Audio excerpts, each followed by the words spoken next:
We're not stupid. You can't dumb us down with a TikTok. Andrew Holness is the worst Prime Minister. Welcome viewers to another edition of News, Reviews and More. This week we've got quite a bit of videos to showcase. However, they are lengthy in duration, so we cannot take any of the clips in their entirety. We will edit to just get to the point of the arguments being preferred. Let me however state, we will not edit to misconstrue or misrepresent what is being said, alright? So let's just jump into the clips and get right back. We start off with no other than the great Buju. The personalities we love and respect, they are a total disgrace to the organization called media. Them betray we, people. They betray us. The governments betray we. The police betray we. It's not so stupid. Sometimes it hurt me so bad. Yes, I mean, you put in a prison. I mean, you say a drug addict. I mean, you say all kind of things, but I mean love one of the most. You put her in a workhouse innocently, you know. And I can't make you know, say, you taught me well. And I talk, you know.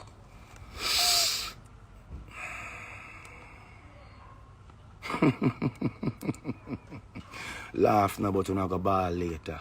Andrew Holness, the Prime Minister, don't have the ingredients to lead. He may not the position to lead, but he don't have the ingredients to lead. If me to speak the truth, Mr. Andrew Holness is literally embarrassing himself. He doesn't embarrass himself. And the weird thing about this, you know, him destroy the Jamaica Labour Party. We just speak generally how you deal with the Big C situation. We not touch crime yet, you know. We not touch the inflation and the high prices for electricity and water, you know. We not talk about them something there yet, you know. We not talk about the problem with the cockpit country yet, you know. And the bag of things they must sell out. We not address the airport or gone to the Mexicans. Them, you know, like, bro, it's not making any sense. Andrew Holness is the worst Prime Minister I've ever seen. Andrew Holness, back at you again. Saying, I see you walk through the ghetto, I see a woman who preach, approach you and say, yo, repent. Can't lock down the place, so. And you listen keenly. And then when we summarize, people don't understand that when you conclude everything you said to the lady, say, and these are your words. The Almighty create somebody. The Almighty create human being. The Almighty know all end product, and yet that is right. And He create human being. And human being have the knowledge, put the knowledge in human being to create the vaccine. So the Almighty create the vaccine for us, and the lady should take it. You never hear when the lady say, yo, sufferation. Saying, Andrew, let me tell you this. Just like how God work, I saw the devil work too. Saying, no found a Baphomet boy a work under the devil regime. But that me I tell you, any leaders or any leader of any nation, saying, suffer. Remember say God, so the meek shall inherit the earth. So any leader make the nation suffer. That are not God work. Any leader that look on any individual, any civilian and tell him say, God make a vaccine for them. That is abomination of the Most High works, or the words of the Most High. Saying that will never come from the Most High, no time at all. That is abomination. You understand? So no found where politics oriented, I go feel like me not deal with politics, we burn politics. Me tell you say red and green have no significance unless goal in it. I can't disagree with some of the things being said by some of these people. Defending the Prime Minister's administration right now is challenging because I too have some issues with some things and how some things are being handled. However, I am defending a principle, and the principle is that of respect. Respect for authority and the respect of the highest office in the land. Isn't it funny how every time these guys do their self-righteous speeches, they claim they are not JLP or PNP, they are not politically motivated, they are mutual, and they are representative of God to talk to the people or for the people. Let's look at what God says about leadership and authority.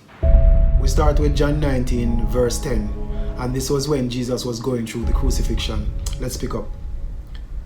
"Do you refuse to speak to me?" Pilate said. Do you realize I have the power to either free you or crucify you? Verse 11. Jesus answered, you would have no power over me if it were not given to you from above. Therefore, the one who handed me over to you is guilty of a greater sin. That are the people them who Jesus spent all this time feed and heal and all kind of things, you know, and them hand him over to the Roman soldiers, you know. Let's pick up. From then on, Pilate tried to set Jesus free, but the Jewish leaders kept shouting, if you let this man go, you are no friend of Caesar. Anyone who claims to be king opposes Caesar. And they continue and go on until them say, you know, crucify him. He went to Herod, who is actually a Jewish king at the time, appointed by the Romans.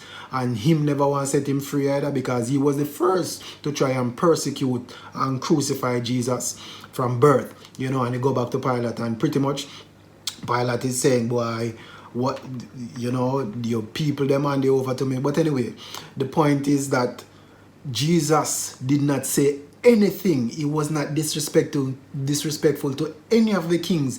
He was humble, and the only time he spoke was on the issue of authority, because he know more than anybody else about the issue of authority, and he has to ensure that he himself, who was king, respect authority, because there's something about respecting authority.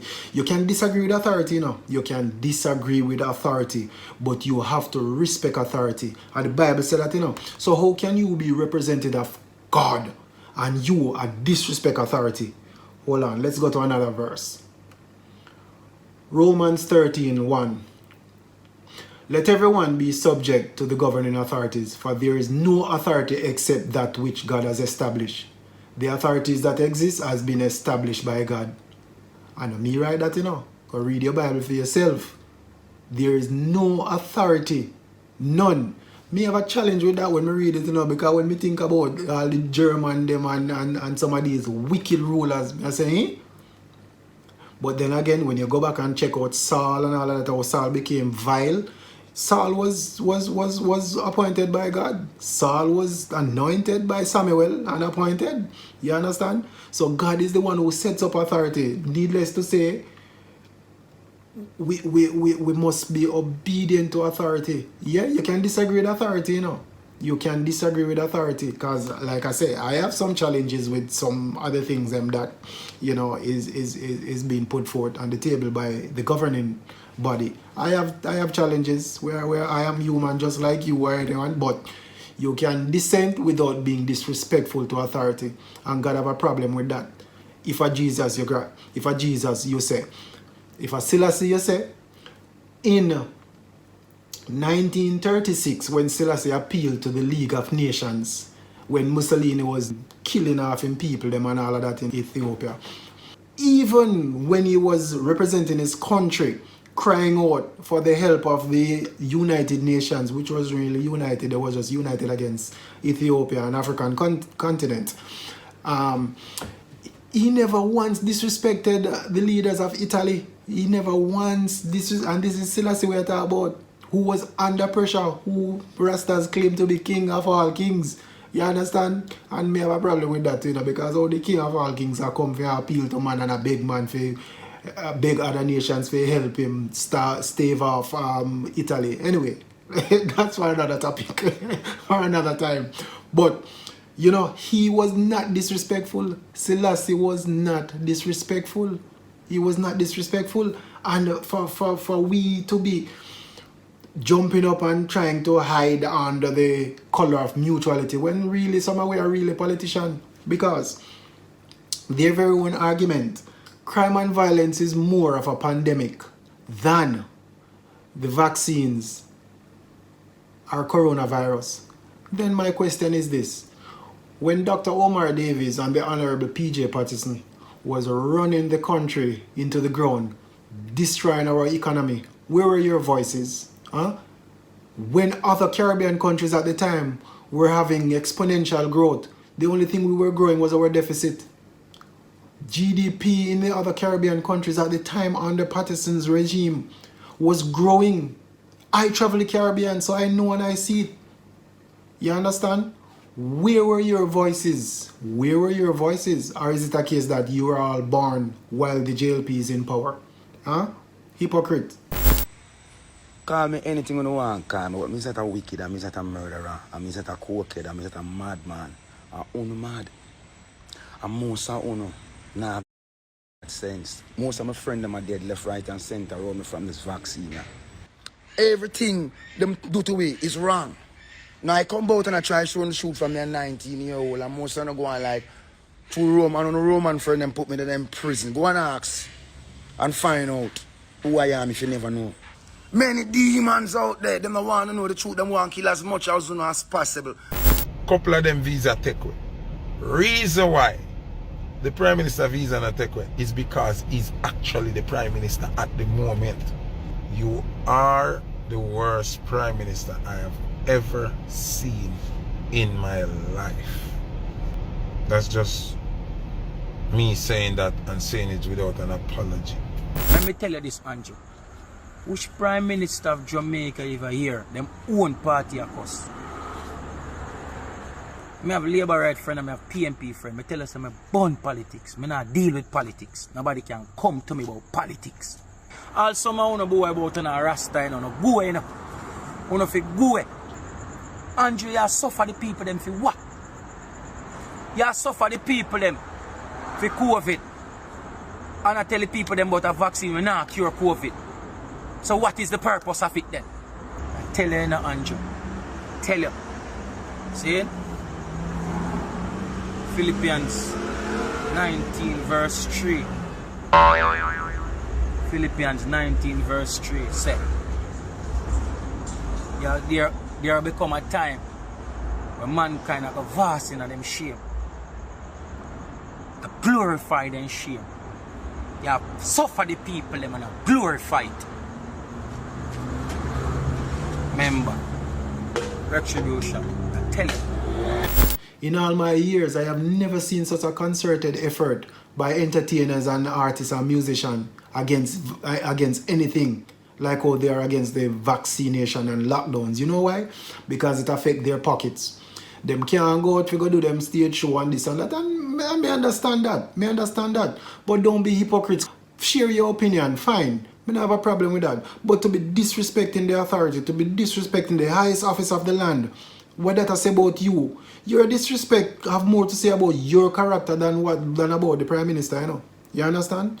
You are so strident in your opposition against vaccination and all of that. And you say crime and violence is a bigger pandemic. Then how come you know out there? How come we not get all these videos and all these tweets and all these arguments? How come? Why? Because you is yourself a contributor to crime and violence. Most of you are contributors and the selector will pretty much attack all kind of crap in these videos. Listen me man, you're a hypocrite. You're a hypocrite. You're a hypocrite. And I'm not saying, you know, I'm not disagreeing with everything that is being said, but some of the things are downright crap, some of the things are downright disrespectful, and that's what I'm addressing, the disrespectful part of this thing. You can't disrespect the office of authority. The authority is the voice of the populace. The people chose Mr. Holness and put him there. Now, if you have a dissent, then you can go rally some crowd and vote him out. That's what you should do, because your voice is powerful. And if you take this on and go out there and go into the streets and crevices and corners and lobby against him, that's what you're supposed to do. That's what you're supposed to use your sphere of influence for. Not to disrespect and degrade the Prime Minister. That's the highest office of the land that represents the people. So you disrespect the people. I believe all voices are important in the conversation of keeping this government in check. But it must never be smeared with misinformation and biases, especially of those who consider themselves morally correct. All in all, even the fools have a say. And if that wasn't the case, God wouldn't give them a mouth. So every voice is important. That's my take on it. What you have to say. Bless them.